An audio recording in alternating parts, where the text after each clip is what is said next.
വളരെ പ്രധാനപ്പെട്ട ഒരു വാർത്തയാണ് നമുക്കിപ്പോൾ ലഭിക്കുന്നത്. ഇന്ത്യയുടെ ഒരു ബോംബ് പാകിസ്ഥാൻ്റെ 40 ഗ്രാമങ്ങളെ കടലിലേക്ക് എടുത്തെറിഞ്ഞിരിക്കുന്നു. അതായത് പാകിസ്ഥാൻ്റെ 40 ഗ്രാമങ്ങൾ ഇപ്പോൾ വിജനമായി കടലിൽ ഒലിച്ചു പോയിരിക്കുന്നു എന്ന റിപ്പോർട്ട് വരുന്നു. 12 ലക്ഷം ജനങ്ങളാണ് പാകിസ്ഥാനിലെ പ്രദേശങ്ങളിൽ നിന്ന് പലായനം ചെയ്തു പോകുന്നത് എന്നുള്ള റിപ്പോർട്ടുകൾ പുറത്തു വരുന്നു. നമുക്കറിയാം, ഇപ്പോൾ ഇന്ത്യ പഴയ ഇന്ത്യയല്ല. ഇന്ത്യയോട് കളിച്ചാൽ പാകിസ്ഥാനല്ല ഏത് രാജ്യമായിരുന്നാലും ഇന്ത്യ നയതന്ത്രത്തിലൂടെ മുച്ചൂട് മുടിച്ചു കളയുമെന്നാണ് ഇന്ത്യയുടെ നിലവിലത്തെ നിലപാടെന്ന് പറയുന്നത്. എന്തായാലും ഇന്ത്യയുടെ അയൽ രാജ്യമായിട്ടുള്ള പാകിസ്ഥാൻ നിലവിൽ പ്രകൃതി ദുരന്തങ്ങൾ നേരിടുന്നു. ഭൂകമ്പങ്ങൾ, കനത്ത മഴ, വെള്ളപ്പൊക്കം എന്നിവ ജനജീവിതത്തെ തടസ്സപ്പെടുത്തുന്നു. സിന്ധു നദീതട പ്രദേശം കടലിലേക്ക് താഴ്ന്നുകൊണ്ടിരിക്കുകയാണെന്ന് പറയുന്നു. ഇപ്പോൾ നിങ്ങൾക്ക് മനസ്സിലായി കാണും, ഇന്ത്യയുടെ സിന്ധു നദീജല കരാർ അത് ഇന്ത്യ റദ്ദാക്കിയതിനു ശേഷം പാകിസ്ഥാൻ ഇപ്പോൾ ചക്രശ്വാസം വലിച്ചുകൊണ്ടിരിക്കുകയാണ്.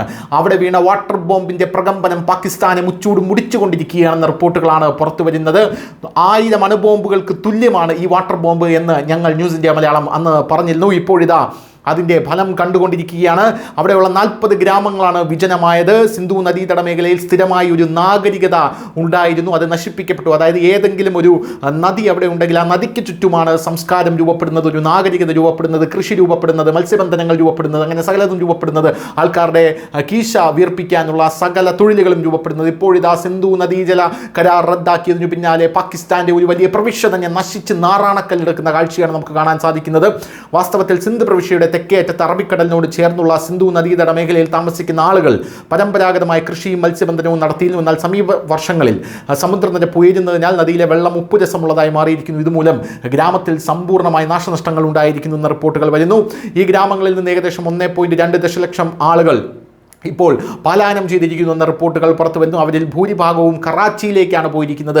കറാച്ചിയിലേക്കാണ് അവർ സ്ഥിരതാമസമാക്കിയിരിക്കുന്നത്. അടുത്തിടെ കറാച്ചിയിലേക്ക് പലായനം ചെയ്ത ഹബീബ ഖട്ടി എന്ന് പറയുന്ന ഒരു വ്യക്തി, അദ്ദേഹം ഇപ്പോൾ മാധ്യമങ്ങൾക്ക് കൊടുത്തിരിക്കുന്ന ബൈറ്റിൽ പറയുന്നത്, അദ്ദേഹത്തിൻ്റെ അമ്മയുടെ ശവകുടീരത്തിൽ അന്ത്യാഞ്ജലി അർപ്പിക്കാൻ തൻ്റെ പൂർവിക ഗ്രാമമായിട്ടുള്ള മിർബഹാറിലെത്തിയപ്പോൾ അദ്ദേഹം കണ്ട ഞെട്ടിക്കുന്ന കാഴ്ചകളാണ്.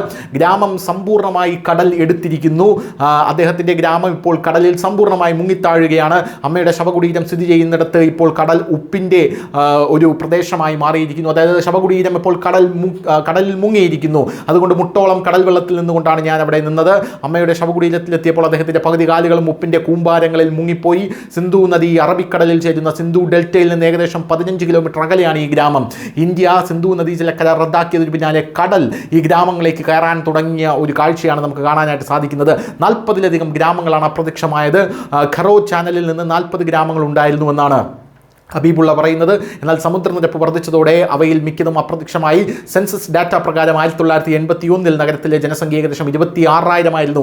എന്നാൽ ഇപ്പോൾ അത് 0 മാറിയിരിക്കുന്നു എന്നാണ് അദ്ദേഹം പറയുന്നത്. ഹബീബുള്ള ഖട്ടിയും കുടുംബത്തോടൊപ്പം കറാച്ചിയിലേക്ക് സ്ഥിരതാമസമാക്കാൻ പോവുകയാണ്.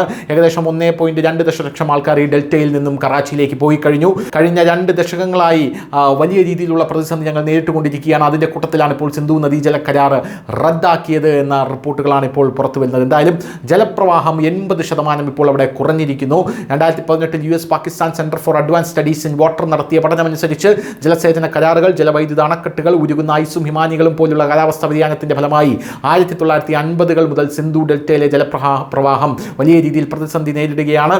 ഇത് ഡെൽറ്റയിലേക്ക് കടൽ വെള്ളം വിനാശകരമായി കടന്നു കയറുന്നത് കൂട്ടുന്നുവെന്നും പറയുന്നു. അതിൻ്റെ കൂട്ടത്തിലാണ് ഇന്ത്യ ഒരു വാട്ടർ ബോംബ് ഇട്ടത്. ഇതോടുകൂടി വിനാശം സമ്പൂർണ്ണമായിരിക്കുകയാണ്. News desk news India Malayalam.